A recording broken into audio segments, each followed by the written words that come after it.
May 6, 1801, off the Barcelona coast, HMS Speedy, a tiny 14-gun brig with 54 men aboard, was stalking Spanish merchant vessels when her commander spotted something that should have sent him running.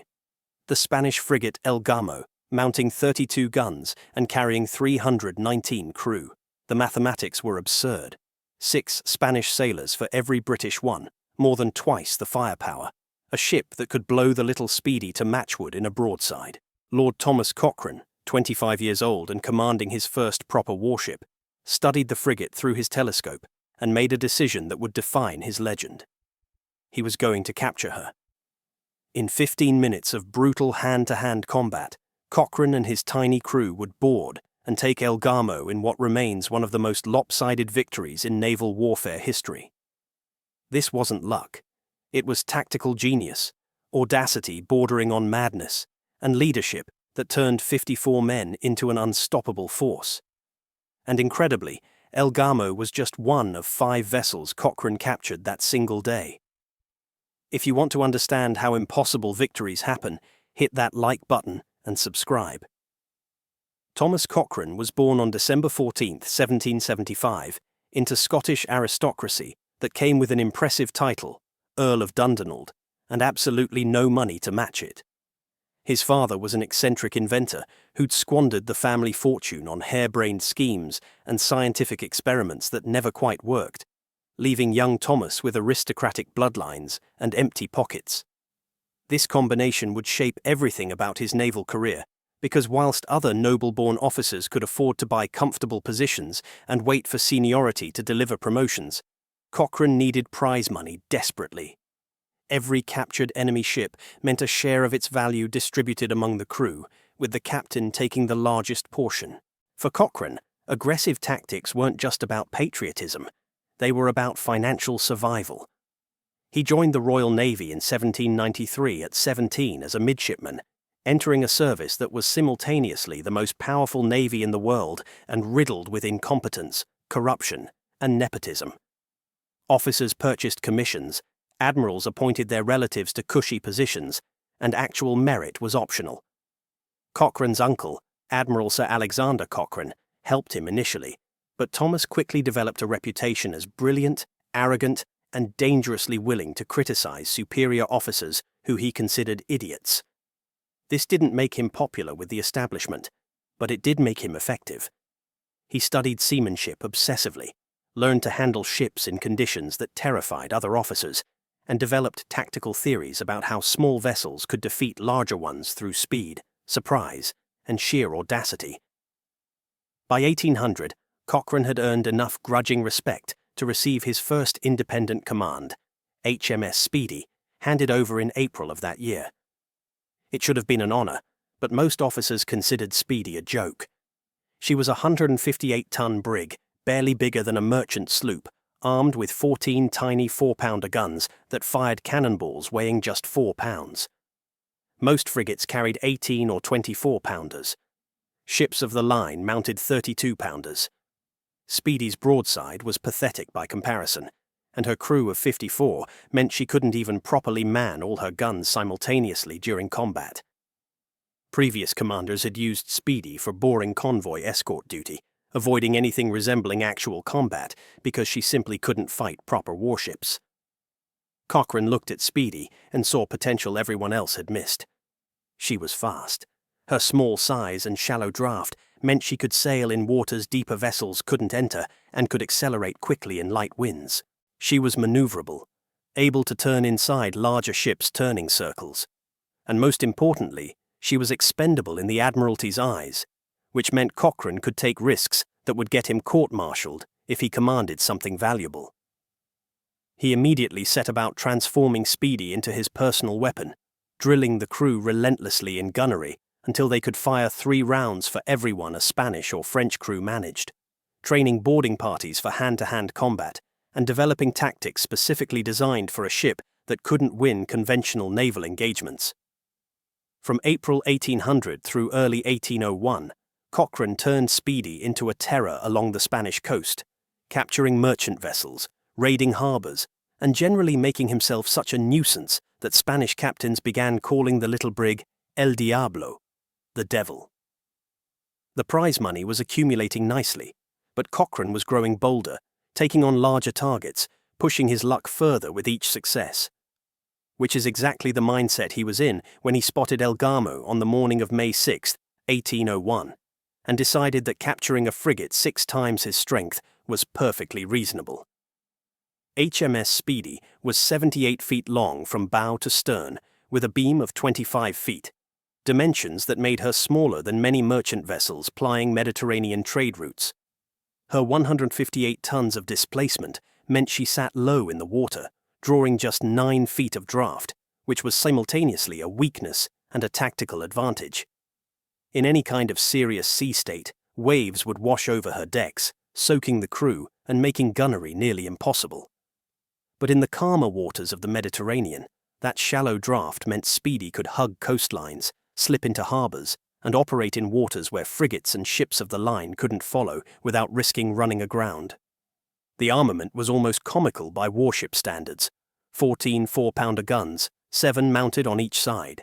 These weapons fired solid iron balls weighing 4 pounds, compared to the 12, 18, or 24-pounders that proper warships carried. A 4-pound ball could damage a merchant vessel or kill men on an open deck, but it couldn't punch through the heavy oak planking of a warship's hull at any distance. This meant Speedy had to get close, dangerously, suicidally close, to have any effect in combat against military vessels. The tiny guns did have one advantage. They were light enough that a well-trained crew could reload and fire them quickly, and Cochrane had drilled his men until they could maintain a rate of fire that absolutely astonished enemy captains accustomed to slower gunnery. Crew capacity was listed as 54 men and boys, though Cochrane often sailed slightly undermanned because the Admiralty couldn't spare sailors for what they considered an unimportant vessel. These men had to handle all sailing duties, man the guns during combat, form boarding parties, and manage captured prizes, all whilst being outnumbered by virtually every enemy they encountered. Cochrane compensated through training and tactics, working his crew harder than most captains would dare, but also sharing prize money fairly and leading from the front in combat, which earned loyalty that couldn't be purchased through discipline alone. What Cochrane recognized was that Speedy's limitations could become advantages if he fought on his terms. She couldn't exchange broadsides with frigates at distance; she'd be blown apart. But if he could get close enough, Speedy's low profile meant enemy guns would fire over her, their shots passing through her rigging but missing the hull. Speed and surprise could compensate for lack of firepower. A well-timed boarding action could put British sailors onto an enemy deck before the enemy could organize resistance. And psychology mattered. Merchant captains and even some military commanders simply didn't expect a vessel as small as Speedy to attack them, which gave Cochrane crucial seconds of confusion to exploit. From April 1800 through May 1801, Cochrane proved these theories correct by capturing more than 30 vessels. Spanish coastal merchants, French privateers, even small warships fell to Speedy's aggressive tactics. The prize money was enriching Cochrane and his crew, while simultaneously making him famous throughout the Mediterranean fleet. Other captains watched his success with mixture of admiration and envy. The Spanish Admiralty issued warnings about the small English brig that seemed to be everywhere at once, capturing ships that should have been safe in coastal waters. Cochrane was developing a reputation for taking calculated risks that looked insane until they succeeded. His next calculation would be his most audacious yet, attacking a frigate that mounted more than twice his firepower and carried 6 times his crew. On May 6, 1801, that calculation was about to be tested against El Gamo. The morning of May 6th had already been productive. Speedy had intercepted 2 Spanish merchant vessels in the early hours, assigned skeleton prize crews to sail them to Port Mahon, and was continuing her patrol when the lookout shouted down from the masthead. A large sail was visible to the southwest, and from her rigging and size, she wasn't a merchant. Cochrane climbed the ratlines himself to get a better view, bringing his telescope to study the approaching vessel. What he saw should have sent any rational commander running for the horizon. El Gamo was a xebec frigate, a hybrid design combining Mediterranean and Atlantic shipbuilding traditions, mounting 32 guns across her main deck and quarterdeck. She displaced roughly 600 tons, nearly 4 times Speedy's weight, and carried 319 officers and men, which meant her crew outnumbered Cochrane's entire ship's company by more than 6 to 1. Her captain, Don Francisco de Torres, was a competent officer commanding what was essentially a pocket battleship by Mediterranean standards. Those 32 guns were predominantly 12-pounders and 8-pounders, each ball weighing 2 to 3 times what Speedy's 4-pounders could throw. A single broadside from El Gamo contained more metal than Speedy could fire in 5 broadsides, and Gamo's hull was thick enough to shrug off 4-pound balls at any range beyond point blank. By every measure of naval warfare doctrine, this was a thoroughly one-sided matchup. El Gamo could stand off at comfortable range and methodically destroy Speedy with gunfire, or close and board with overwhelming numbers, or simply ram the smaller vessel and crush her. Cochrane had no business engaging, let alone considering capture. But Cochrane wasn't thinking about doctrine. He was thinking about prize money and opportunity. El Gamo was worth perhaps 20 to 30,000 pounds, which would make every man aboard Speedy wealthy by the standards of common sailors, and restore a significant chunk of Cochrane's family fortune. More importantly, he'd spent 13 months studying how to make Speedy competitive against larger vessels, and he'd developed tactical theories specifically for this kind of absurd situation.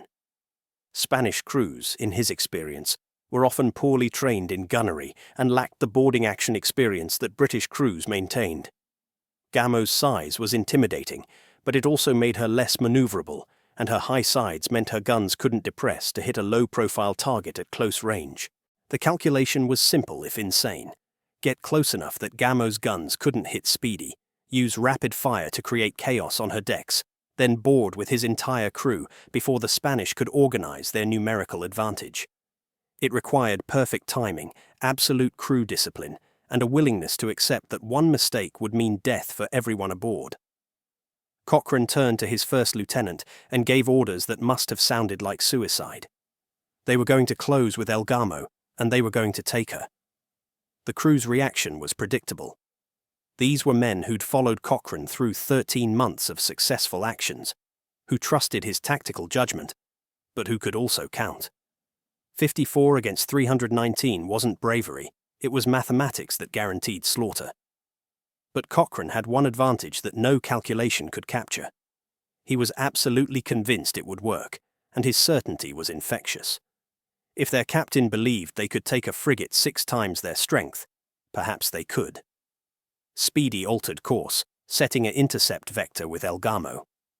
The distance began to close, and Cochrane ordered the American flag raised. The first deception in a plan built on psychological warfare as much as violence.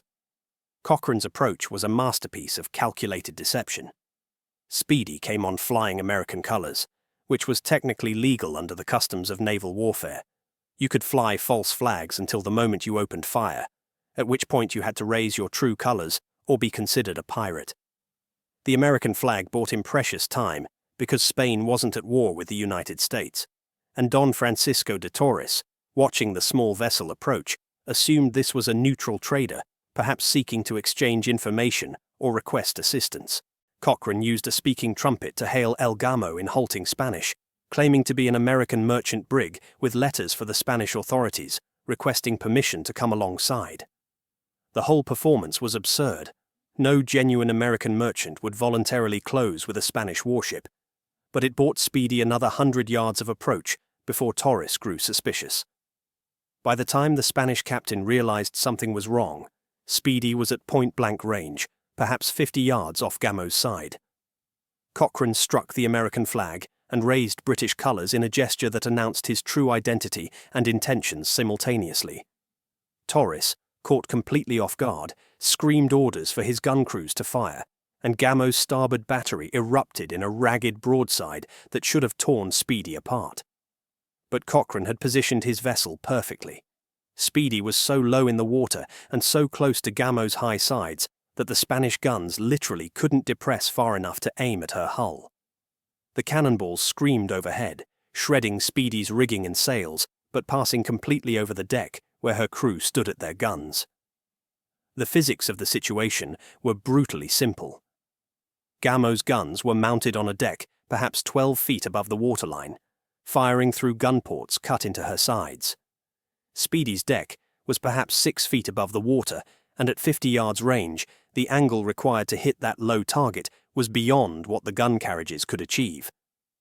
The Spanish gunners were firing into empty air, while Speedy's 4-pounders, firing almost horizontally, slammed balls directly into Gamo's hull and across her exposed decks. The British rate of fire was devastating. Well-trained crews loading, firing, reloading in rhythms they'd practiced until the movements were automatic, each gun firing 3 or 4 times for every Spanish shot. Cochrane kept Speedy positioned in Gamo's blind spot, maneuvering with precision that demonstrated absolute mastery of ship handling. Every time Torres tried to adjust position to bring his guns to bear, Cochrane anticipated and countered, staying so close that the ship's hulls were nearly touching, but maintaining just enough separation that Gamo couldn't use her size advantage to ram or crush the smaller vessel. Spanish soldiers attempted to fire muskets down onto Speedy's deck, but return fire from British Marines and sailors made the upper works of Gamo a killing zone. For perhaps 30 minutes, this surreal engagement continued. A tiny brig that should have been destroyed in seconds was systematically battering a frigate that couldn't bring her superior firepower to bear. But Cochrane knew this couldn't last forever.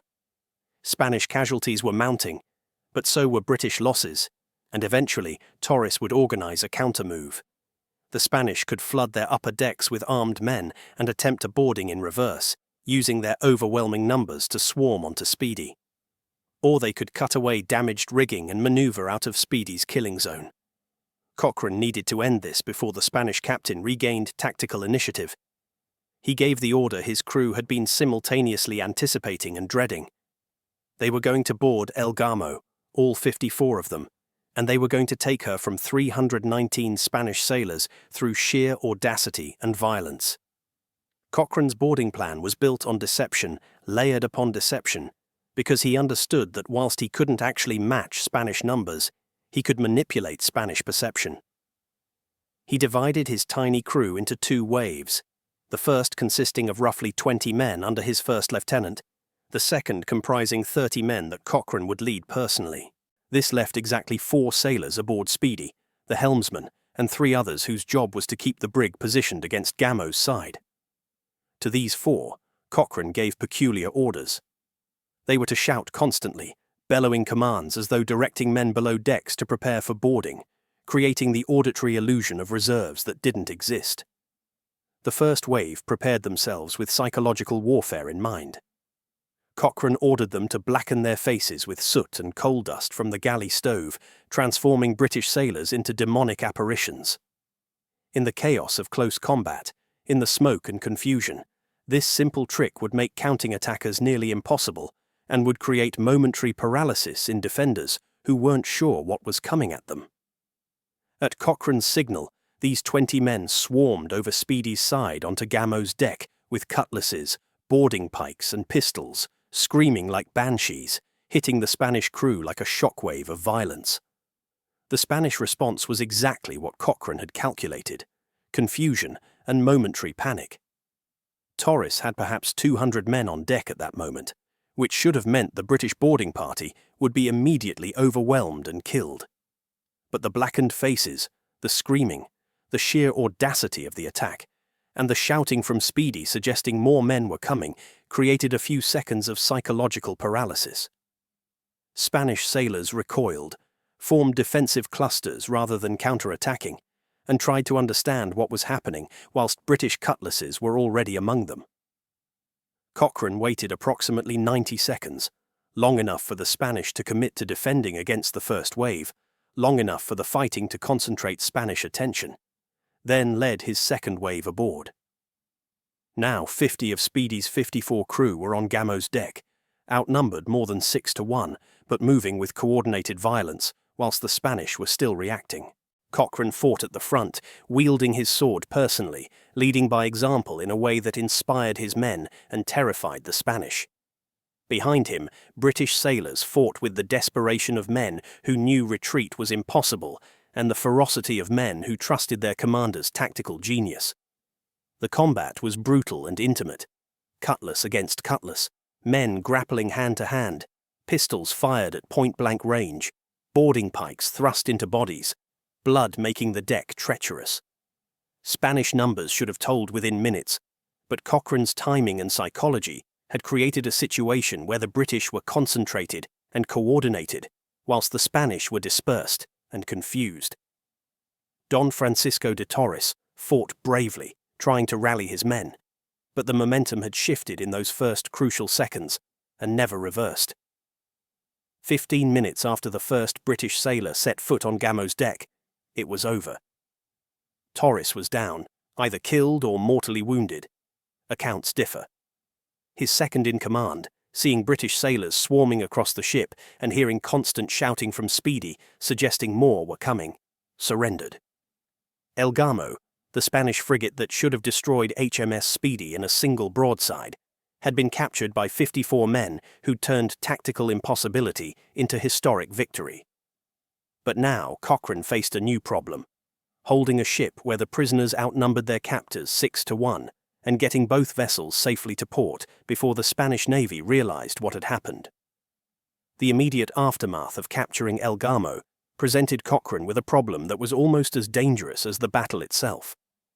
He had roughly 50 British sailors, many wounded, exhausted from combat, now responsible for controlling approximately 260 Spanish prisoners. The survivors of Gamo's crew after 15 killed and 41 wounded were accounted for. The mathematics were terrifying. Each British sailor was effectively guarding 5 Spanish prisoners, and if those prisoners decided to overwhelm their captors through sheer numbers, there was absolutely nothing Cochrane could do to stop them. Spanish honor culture demanded they resist captivity, and many were humiliated by surrendering to such a small force. Cochrane's solution was pure psychology and organizational brilliance. He immediately separated Spanish officers from the crew, treating the officers with exaggerated respect and courtesy, whilst making clear that their honor depended on controlling their men. Spanish naval culture placed enormous emphasis on officer authority, and Cochrane exploited this ruthlessly. He essentially made the Spanish officers responsible for preventing mutiny among their own imprisoned crew, appealing to their sense of duty and honor, whilst simultaneously making subtle threats about what would happen to officers if their men caused problems. The Spanish crew themselves were locked below decks initially, confined in spaces where their numbers were disadvantage rather than advantage. Packed together, they couldn't coordinate action, and any attempt to break out would create choke points where British sailors could defend with pikes and pistols. Meanwhile, Cochrane had to actually sail 2 ships with impossibly small crews. Speedy still had her 4-man skeleton crew, but Gamo needed at least 30 sailors to handle her properly, which meant redistributing his exhausted, wounded men between vessels. British sailors found themselves doing the work of 6 men, handling unfamiliar Spanish rigging, managing a ship that required far more crew than they could provide, all whilst maintaining watch on prisoners who outnumbered them drastically. The navigation was its own challenge. They needed to reach Port Mahon on Minorca, a British-held base, which meant several days of sailing through waters where Spanish warships might intercept them at any moment. The prize value made the risk worthwhile. El Gamo was worth between £20,000 and £30,000, a fortune that would be distributed according to the Royal Navy's complex prize money system. As commander, Cochrane would receive roughly a quarter of the total, perhaps £6,000 or £7,000, which was more than a captain typically earned in a decade of service. His officers would receive proportional shares, and even the common sailors would get enough to represent years of wages. This was why men joined the Navy and why they followed aggressive captains like Cochrane despite the horrific dangers. One successful action could change your life financially. The journey to Port Mahon was tense every minute. Spanish prisoners remained sullen and potentially mutinous. British sailors could barely keep both ships sailing properly. The weather had to cooperate because they didn't have enough crew to handle storm conditions. But Cochrane's combination of psychological dominance, organizational skill, and sheer force of personality held the situation together. When Speedy and her enormous prize finally sailed into Port Mahon, The harbour erupted in astonishment. Word spread instantly. The tiny brig that everyone had considered a joke had just captured a Spanish frigate 6 times her size. Admiral Lord Keith, commanding the Mediterranean fleet, initially refused to believe the reports until he saw the ships with his own eyes. Cochrane's legend was secure, but this was just the centerpiece of a day that had seen him capture not 1, but 5 vessels through relentless, aggressive action. The story of 5 ships in one day requires understanding that El Gamo, whilst the most dramatic and valuable prize, was actually the centerpiece of a full day's hunting that demonstrated Cochrane's relentless operational tempo. The morning of May 6, 1801, had begun well before Speedy encountered the Spanish frigate. Shortly after dawn, lookouts had spotted a Spanish polesa, a 3-masted merchant vessel, making her way along the Catalonian coast. This was routine work for Speedy, the sort of prize-taking that had occupied most of her patrol time. Cochrane closed with the merchant, fired a warning shot across her bow, and the Spanish captain, seeing a British warship, even a small one, struck his colours without resistance. A prize crew of 4 sailors was put aboard with orders to sail her to Port Mahon. Less than 2 hours later, still in the morning, a second Spanish coastal trader was spotted and captured through similar means. This vessel was even smaller, perhaps a tartane or another poleka, carrying trade goods between Spanish ports. Another skeleton prize crew was assigned. Now Cochrane was down 8 men from his already tiny complement, but the prize money was accumulating nicely. There was allegedly a third vessel encountered that morning that managed to escape by running into shallow waters where Speedy couldn't follow, though records of this are less certain. What's documented is that by the time Cochrane spotted El Gamo around midday, he'd already had a productive morning's work.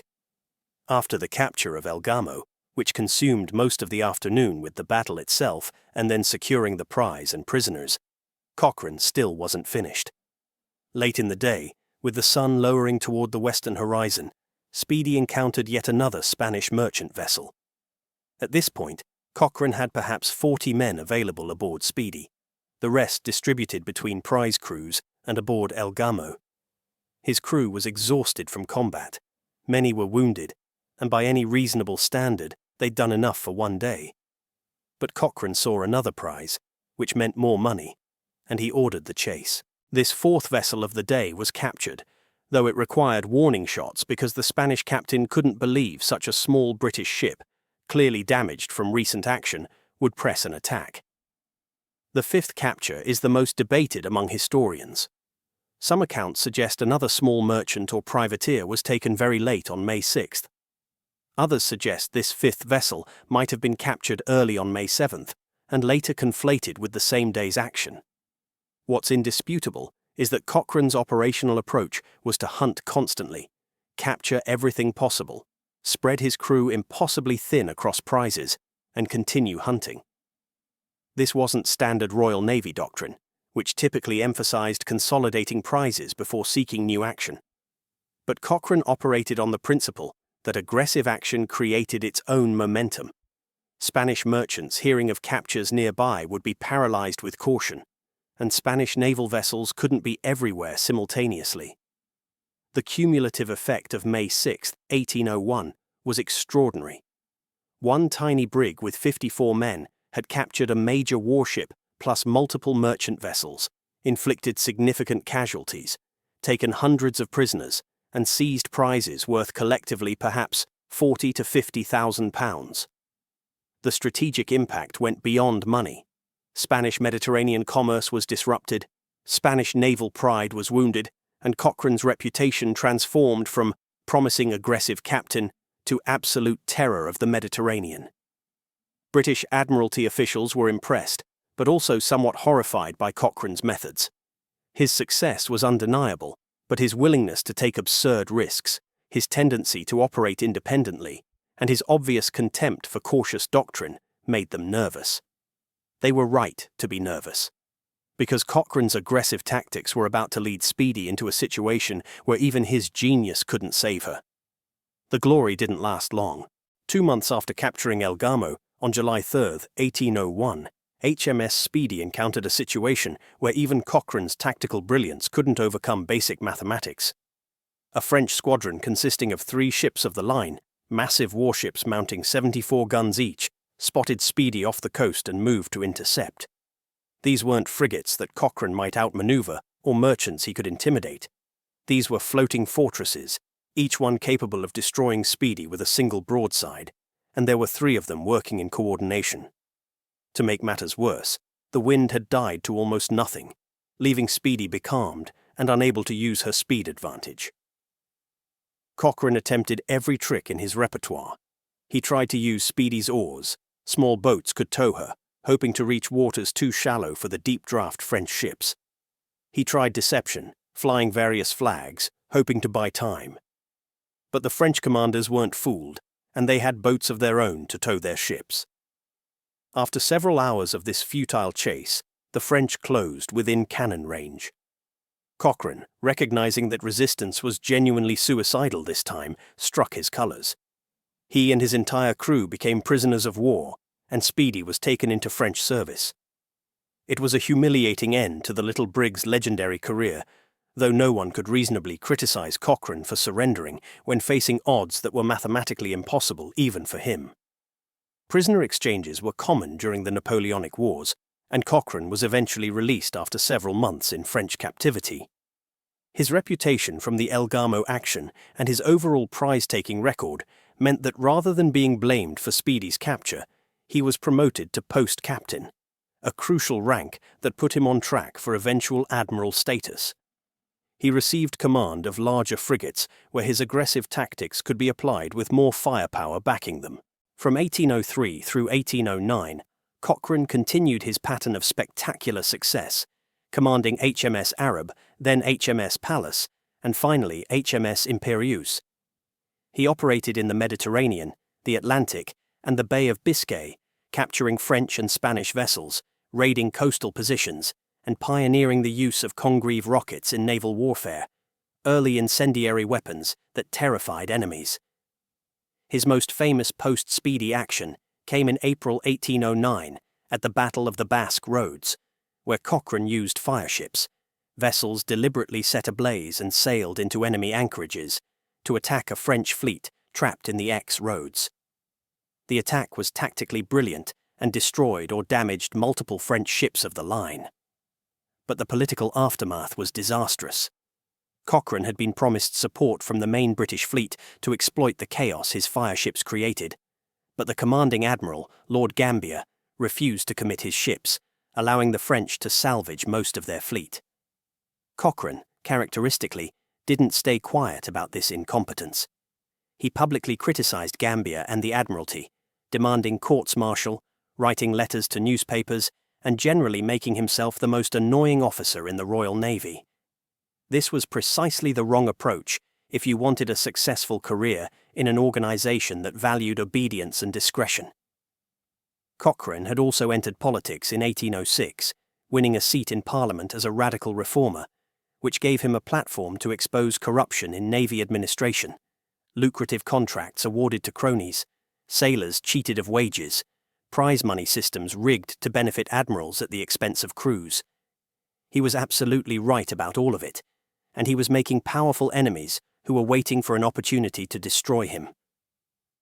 That opportunity came in February 1814, and it would cost Cochrane everything. On February 21, 1814, a man dressed in a military officer's uniform appeared in London spreading news that Napoleon had been killed by Cossacks and the war was over. The rumour spread through the city and reached the stock exchange, where share prices immediately skyrocketed. Peace meant resumed trade, reduced government borrowing, and enormous profits for anyone holding the right securities. Several individuals, including Cochrane's uncle Andrew Cochrane Johnstone, sold shares at inflated prices before the news was revealed as completely false. Napoleon was alive, the war continued, and stock prices collapsed. Someone had orchestrated a deliberate fraud to manipulate the market. The subsequent investigation revealed that several people connected to the fraud had visited Cochrane's home on the day in question. The evidence against Cochrane personally was circumstantial. He'd sold some Omnium stock that morning, making a profit of perhaps $10,000, which investigators claimed proved his complicity in the fraud. Cochrane maintained absolute innocence, pointing out that he'd been planning to sell that stock anyway, that he'd received no unusual visitors that day, and that his financial records were completely transparent. Modern historians examining the evidence generally believe Cochrane was telling the truth. The visit to his home appears to have been his uncle attempting to establish an alibi by being seen at a respectable address, and Cochrane likely had no knowledge of the fraud until after it occurred. But in June 1814, Cochrane was tried alongside his uncle and several others for conspiracy to defraud. The trial was politically charged. Here was the radical reformer who'd spent years exposing Admiralty corruption, who'd embarrassed powerful officers with his public criticism, who'd made himself deeply inconvenient to the establishment. The prosecution's case was weak, built almost entirely on the coincidence of Cochrane's stock sale timing and the visit to his home. The defense demonstrated reasonable explanations for both. A fair trial would probably have acquitted him. But this wasn't a fair trial.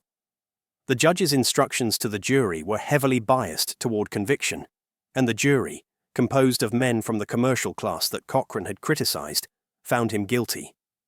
The sentence was savage. A fine of 1,000, 1 hour in the pillory, a punishment that involved being locked in a wooden frame whilst the public threw refuse at you, 1 year's imprisonment and expulsion from the Royal Navy. Additionally, his knighthood in the Order of the Bath was revoked in a ceremony of deliberate humiliation where his banner was physically kicked out of Westminster Abbey. The pillory sentence was eventually remitted because authorities feared Cochrane's popularity would turn it into a public demonstration in his favour rather than punishment. But the rest stood. Thomas Cochrane, the most successful frigate captain in Royal Navy history, was stripped of rank, imprisoned, and professionally destroyed. He served his time in the King's Bench prison and later the Marshalsea, where conditions for wealthy prisoners were relatively comfortable. You could rent decent rooms and receive visitors. Cochrane used his imprisonment to wage political warfare, writing pamphlets about his innocence and the corrupt trial. In 1815, he briefly escaped custody to attend Parliament and give a speech, then returned to prison, which was either principled defiance or theatrical grandstanding depending on your perspective. When finally released in 1816, he was nearly 41 years old, officially disgraced, and facing a future where the Royal Navy he'd served brilliantly had expelled him as a criminal. Most men would have disappeared into obscure bitterness. Cochrane was just getting started on the second act of his extraordinary career. Stripped of his Royal Navy commission but not his tactical genius or aggressive temperament, Cochrane did what any disgraced admiral would do. He hired himself out to revolutionary movements, fighting for independence from colonial powers. Between 1818 and 1825, he commanded the navies of Chile, Peru, and Brazil during their wars of independence against Spain and Portugal. This wasn't charity work. These governments paid him handsomely and offered prize money for captured vessels. But it was also ideologically consistent with Cochrane's radical politics. He'd spent years in British Parliament advocating for reform and criticizing imperial corruption, and now he was helping colonies break free from European empires. His Chilean service from 1818 to 1822 was particularly successful. Commanding the Chilean Navy with the same aggressive tactics he'd perfected on Speedy, Cochrane blockaded Peruvian ports, captured Spanish ships, and conducted amphibious raids that directly contributed to Chilean independence. He commanded the flagship O'Higgins, named for Chile's independence leader, and terrorized Spanish colonial forces with the same combination of speed, surprise, and audacity that had characterized his Royal Navy career. The Spanish referred to him as El Diablo, which must have amused Cochrane, since that's exactly what they'd called him 20 years earlier in the Mediterranean. In 1823, he transferred to Brazilian service during Brazil's War of Independence from Portugal, commanding their navy and successfully blockading Portuguese forces until they withdrew. Then, in 1825, he accepted command of the Greek navy during the Greek War of Independence against the Ottoman Empire, though this campaign was less successful due to political infighting among Greek factions and lack of resources. Throughout these years, Cochrane was applying lessons learned on tiny HMS Speedy to larger strategic situations, how smaller naval forces could defeat larger ones through superior tactics, aggressive leadership, and willingness to take calculated risks. Meanwhile, back in Britain, opinion about Cochrane's conviction was shifting. The details of his trial were being re-examined, and it was becoming increasingly clear that he'd been railroaded by political enemies. Public pressure mounted for a pardon, particularly as Cochrane's service to independence movements earned him international recognition. In 1832, King William IV granted a full pardon, acknowledging implicitly that the conviction had been unjust. Cochrane was reinstated in the Royal Navy with the rank of Rear Admiral. His knighthood was restored, and the establishment that had destroyed him was forced to formally admit its error. But this was more than symbolic rehabilitation. Cochrane continued climbing the promotion ladder. He was promoted to Vice Admiral in 1841, then Admiral in 1851. In 1854, 3 years before his death, he was promoted to Admiral of the Fleet, the Royal Navy's highest rank. This meant that Thomas Cochrane, who'd captured El Gamo as a 25-year-old commander of a tiny brig, eventually reached the absolute pinnacle of Royal Navy hierarchy, despite being expelled from the service for 14 years. It's one of the most remarkable career arcs in naval history, from midshipman to disgraced criminal to Admiral of the Fleet. The tactical innovations Cochrane pioneered, aggressive small ship tactics, psychological warfare, the use of fireships and rockets, emphasis on speed over firepower, became standard doctrine studied in naval academies worldwide. His influence on naval warfare extended far beyond his own victories, because he demonstrated that unconventional thinking and aggressive leadership could overcome material disadvantage. The question is why, given this extraordinary career and massive historical influence, Thomas Cochrane isn't a household name alongside Nelson and Wellington. Thomas Cochrane's relative obscurity is one of history's genuine injustices, particularly when you compare his tactical achievements to more famous naval officers. Nelson commanded fleets and won strategically decisive battles like Trafalgar, but in terms of single-ship actions and prize-taking, Cochrane's record is unmatched. Over his career, he captured more than 50 enemy vessels, accumulated prize money exceeding 75,000 tons, equivalent to several £1 million today, and never lost a ship in fair combat. The El Gamo action alone remains the most lopsided naval victory by crew ratio in the age of sail. 54 men capturing 319 through tactical brilliance and leadership is a mathematical absurdity that actually happened. Several factors explain why Cochrane faded from popular memory, whilst Nelson became legend. Nelson died heroically at Trafalgar, creating the perfect tragic narrative that Victorian Britain embraced. Cochrane lived to 79, dying peacefully in bed in 1860, which is wonderful for him, but terrible for myth-making. The stock fraud scandal, even though he was almost certainly innocent and eventually pardoned, stained his reputation in ways that establishment historians never quite forgave. His radicalism and willingness to criticize authority made him an inconvenient hero for an empire that preferred its military figures uncomplicated and deferential. And frankly, his service to foreign navies fighting against European colonial powers didn't endear him to British imperial historians who were constructing narratives of British exceptionalism. But Cochrane's legacy extends beyond his own victories into culture and continuing military doctrine. C.S. Forrester explicitly stated that Horatio Hornblower, his famous fictional naval hero, was based largely on Cochrane's career. Patrick O'Brien's Jack Aubrey series draws heavily on Cochrane's exploits. The capture of a much larger vessel through boarding action appears multiple times, clearly inspired by El Gamo. Naval academies still study the Gamo action as a textbook example of how leadership, training, and psychological warfare can overcome material disadvantage. Modern asymmetric warfare doctrine, how smaller forces defeat larger ones, owes intellectual debt to tactics Cochrane pioneered. The lessons from May 6, 1801, extend beyond purely military applications. Cochrane understood that perceived odds matter more than actual odds, if you can manipulate perception. His blackened face boarding parties weren't actually more dangerous than normal sailors, but they created psychological effects that multiplied their effectiveness. His false flag approach, his positioning tactics, his emphasis on crew training, all of these were force multipliers that allowed a 158-ton brig to capture a 600-ton frigate. In modern terms, this is what we call asymmetric advantage, finding dimensions where you're stronger than the opponent expects and exploiting those dimensions before they can adapt. Cochrane also demonstrated that unconventional thinking, combined with willingness to accept calculated risks, creates opportunities that conventional officers never see.